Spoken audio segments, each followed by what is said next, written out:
think it would be remiss of me, with all the talk recently in this country around free expression and civil liberty, to not talk about this issue of ID cards that the government's going to bring in. I'm going to read out the BBC piece on this because it breaks it down.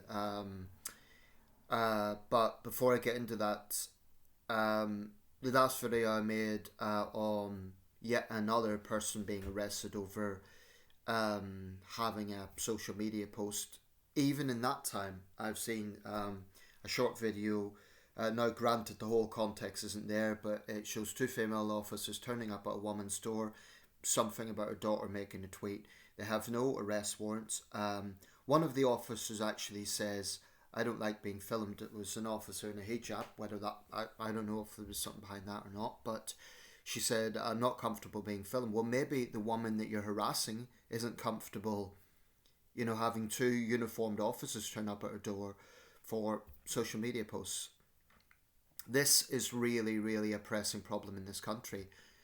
Now, I've said before, I don't think that explicitly threatening someone is okay. I've never believed that inciting violence is a trivial thing. But what we are seeing here is too little common sense, too little consideration of nuance, and overzealous police forces. I believe these are operational decisions. They may say they're just following protocol. And I accept if someone has complained that there's been a threat, of course the police need to follow up on that. But what I find troubling is they seem to play judge, jury and executioner. They don't listen to both sides of the argument. When someone's been accused, the police attitude is to go and just try and find some reason to arrest them. And it is very, very troubling. And it's a peculiar sort of British authoritarianism. What I mean by that is, in most of these cases, the officers aren't loud, they're not violent, they're not pushy. It's sort of a polite authoritarianism. Like, it would go something like this: "Well, the thing is, you've made this post a month ago, and mate, we just have to act up on it, and we're going to arrest you now." It's like, that's not verbatim, but you get my point. It's a sort of passive-aggressive authoritarianism. In other parts of the world, it would be a lot more explicitly just come in and, throw you to the ground and you'd end up in some dark prison cell. In Britain, it's a polite exchange. Then you're brought away, sometimes in the dead of night, and not even told, in some cases, what the offending post was. I find that bizarre, inexplicable, and inexcusable. I think that if someone is accused of something, they should have a right to know what they're accused of, specifically. So this is a real pressing problem, and I think that Starmer's attitude to it so far has been evasive. His attitude every time is, "We've a long history of free speech in this country." Well, that's just like saying, it's just like reciting British history, The Battle of Hastings was in 1066, and we once had the world's biggest empire, etc., etc. Saying that we have a proud history of free expression is just stating a fact. It's not dealing with the concerns people have right now. Because the precise problem is that people feel that those long-held values are being compromised. So I think Starmer has utterly failed to understand public anger on this, or worse, if he does, he simply doesn't care, or he's not doing enough about it. So this thing about ID cards is obviously a reaction to the problem of illegal immigration, which is no doubt trying to pitch to reform voters. Although I think he's lost any reform voters anyway, no matter what hard stance Starmer takes on immigration. That's because what he said about far-right thugs isn't totally wrong, actually. There are far-right thugs in this country. And, I think that anyone on the right who claims that isn't a problem is lying, because we saw it last year. We saw them rampaging in towns and cities across England, and this year in Northern Ireland as well. So that is a problem, but the problem was his communication. He gave the impression that he was calling every protester and everyone with concerns as far right. He subsequently had to clarify this in an interview with GB News. He said he was talking specifically about politicians, not supporters, but I think it was kind of clumsy how he communicated that. And that is a risk. Now, I do actually think the far right do need to be called out. I do think it's a problem. Um, I've seen mainstream conservatives try and downplay this and say, oh, it's all exaggerated, there's no issue with the far right. Do not tell me the rampaging thugs who are threatening to burn someone alive, who are literally, in the case in Middlesbrough, seeking out Asian families to terrorise, stopping vehicles and seeing what ethnicity the person inside is. Do not tell me that's racist. It is. It's kind of a right wing political correctness, this reluctance to talk about racism, but it's there. Anyway, I digress. I'm going to get straight into this report. I have my own concerns about it. My concerns are around the fact that, once again, it's relying on technology. Now, what if someone goes to apply for these ID things online, and the website crashes? You know, because presumably a lot of people are going to do it because they don't want to, have issues trying to get a job. So, what if the website crashes? What's the backup plan? And others have pointed out we have birth certificates, driving licenses, passports. There's already a lot of ID in this country. Anyway, without further ado, I'll just read out the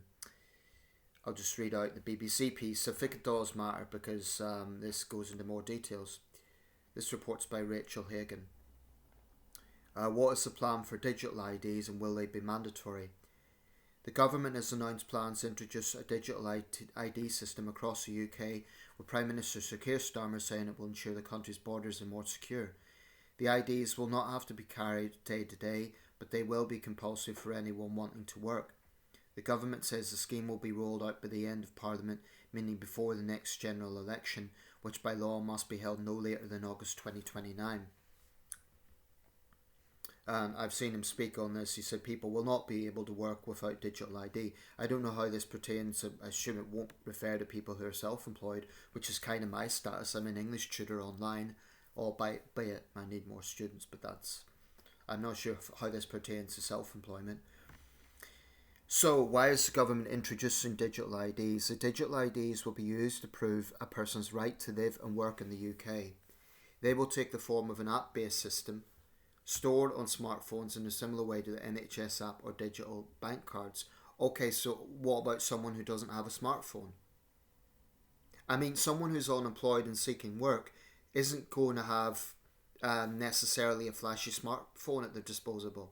I don't, for example. I've got a very basic phone.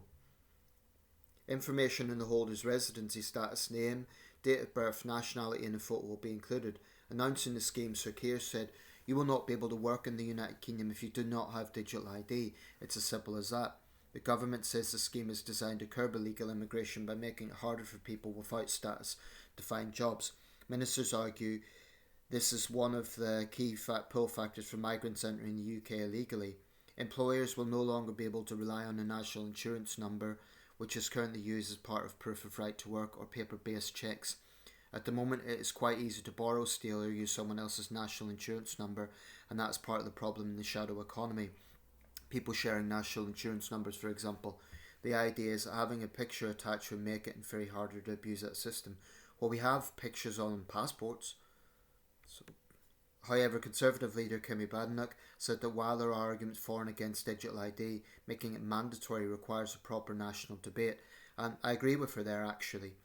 In a post on X, she said, "Can we really trust Labour to implement an expensive national programme that will impact all of our lives and put additional burdens on law-abiding people? I doubt it." Liberal Democrats Shadow Attorney General Ben Maguire told the BBC the party was struggling to see how the policy would have a meaningful impact on illegal migration.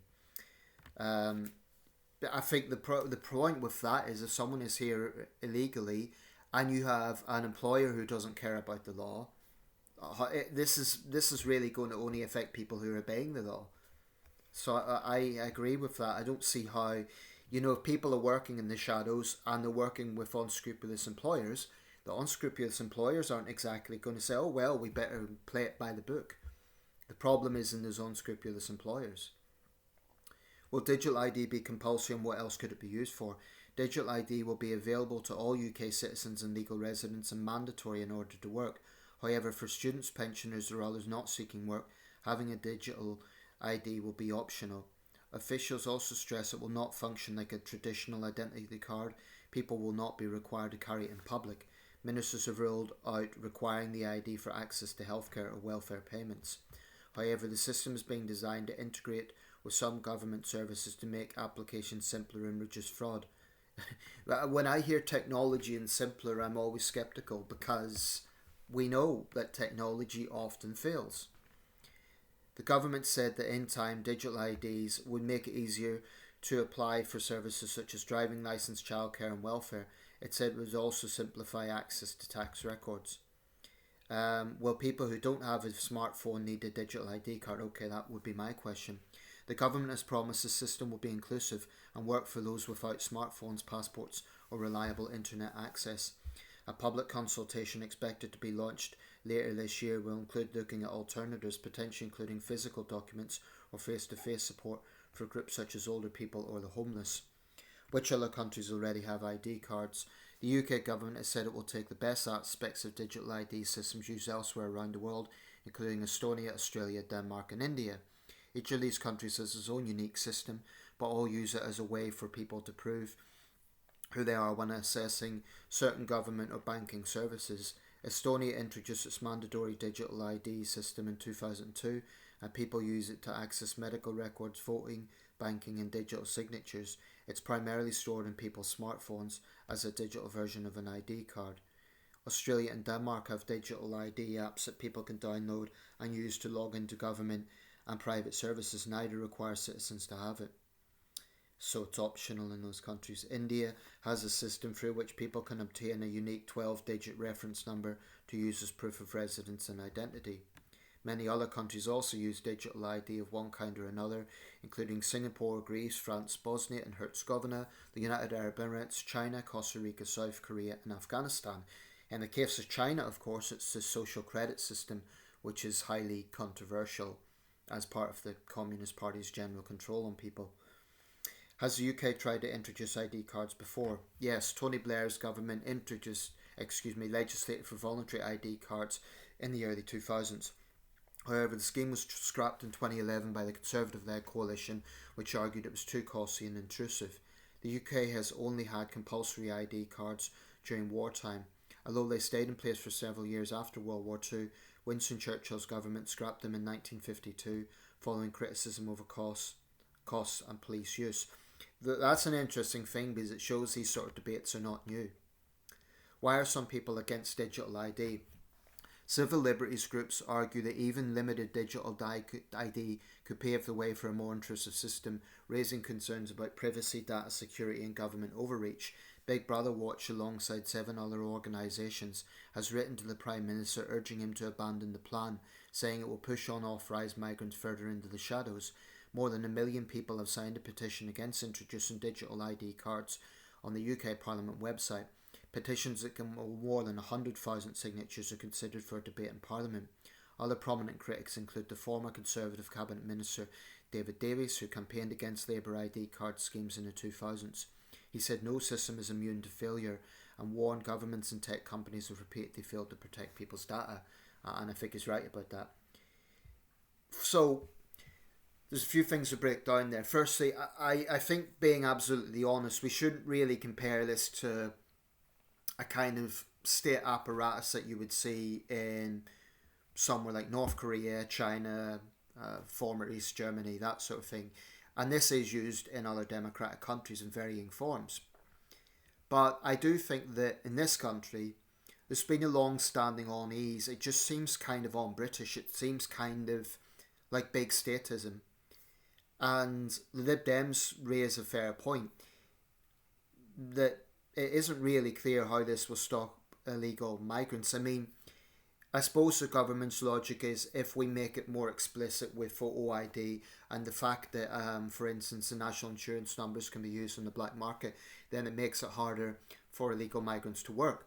But what I would say is that unscrupulous employers who are employing those people, exploiting those people, they're not going to care about following this system. You know, the way the black market works with illegal migrants is just so much that goes underground. and the risk is this will push people even further into the shadows. So whatever good intentions there are, I think that's flawed. I always have a concern with over-reliance on technology. We saw the problem with the Horizon system in the post office scandal. Now the government, I'm pleased they've said that there will be flexibility for people who don't have smartphones. This is my phone. You know, it's a very basic phone. It's not a smartphone. Now I'm self-employed, but if I wanted to get into a different line of work, I'd need to apply to this. I couldn't do it on this thing. So my question is, can I do it on the laptop? It's free, but will it be straightforward? You know, is it going to be a very bureaucratic system, or will it be straightforward? You know, your name, your date of birth, a photo, and all the basic details. Because if it's really, you know, inundated with questions, people are just going to get frustrated and think it is overly intrusive. I will say this, and I know not everyone will agree. I don't say that absolutely everything from central government is necessarily Big Brother. So, for instance, I remember in the 2000s, there was lots of debates around the number of CCTVs operating in this country. And we do have a lot, particularly in London. There's also a lot around Edinburgh, around Waverley Station. But my thing with that would be, I remember my bike got stolen. I was in a pub, I chained it up outside, and it was stolen.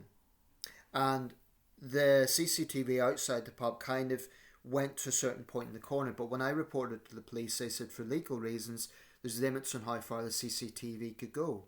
My question for Big Brother Watch and those who are against all this sort of stuff, I mean, let's just talk about CCTV. What about victims of crime who rely on CCTV to identify the perpetrators? I think anyone who says that all CCTV should be abolished, that's extremely naive and reckless and will only enable criminals. Honestly, I don't really care about being on CCTV. I genuinely don't. I'm more concerned regarding civil liberties in this country with the aforementioned issues around free speech. The way that officers are turning up to people's doors, that to me is very, very disturbing. And Reform is going to capitalise on that without doubt. But this thing just seems like big statism now. Like I say, there are other countries that do it. So this isn't like it's, Keir Starmer trying to be a dictator. Other countries use it as well. But I think Badnock's right. There should be a debate on this. This is a major thing that affects all of us. So there absolutely should be a parliamentary debate. In fact, there will have to be now, because that's the petition's passed over 100,000 signatures. If this is yet another thing that falls flat, then Starmer's going to look increasingly like a weak Prime Minister. I mean, none of the other parties, as far as I could tell, support this. And I don't think that's just politics. There are times where parties will support the government over certain issues, but I can't think of any of the other parties, left or right, that support this in any way. So the government will need to give people a lot more reassurances. And Starmer's going to have to do a lot better at communicating than he has done on the free speech issue. Because otherwise, I haven't signed that yet, and I'm not saying 100% I think it's a bad idea. I'm not like that hard line against it, but I have concerns, particularly around how it will be utilised. I mean, I'm not talking about the data, but I mean how people apply for this. I mean, they say you don't need to have a smartphone, but what sort of bureaucracy are people going to face in trying to apply for this? And then will they be penalised in the meantime when they're in the process of applying? There's those sort of questions will come about. And most important of all is the stated purpose that they're doing it for, which is to curb illegal immigration. Will it work? A lot of naysayers are saying it won't. Maybe it will. Maybe it will have some effect. But it does look yet again like Starmer trying to pitch to Reform voters, and yet ironically this is the one thing they don't want. So let me know your thoughts on digital IDs. My own take is I'm wary of them, I'm cautious, and they definitely sway more to being against them, but I'm not 100% against them. I have bigger concerns about the issue of free speech in this country. I have bigger concerns about crime generally, Um, I mean, I don't in principle really have a problem with some form of digital ID, provided it's done in a way that isn't overly bureaucratic and it's not excessively Big Brother esque. You know, the government says you're not going to have to use it day to day, so it's not like, you know, the sort of traditional 1984 Orwellian thing. You will show your ID at all times. I don't. If it's not like that, then perhaps there's a bit of scaremongering going on over this. Perhaps it's not as bad as some people think it will be. But I do have cautions, particularly because Labour, frankly, is known for big state government. That's, you know, it's not really doing much to dissuade the public that it isn't authoritarian. And it isn't authoritarian in the same vein as North Korea or Russia or China, not even close. But like I say, Starmer is tone deaf on the free speech issue, and he runs the risk of being tone deaf on this as well. I think the government, you know, for a party that won a general election landslide, they have really, really failed at communicating with the public. Really. Too many policies seem to be contradictory, whether it be on crime or Palestine. And this seems like a government not that's been in power for 14 months, but that is near the end of its tenure. It's a strange situation that we're in. Let me know your thoughts on digital IDs. If you're against them, why? If you're for them, why? Let me know your thoughts.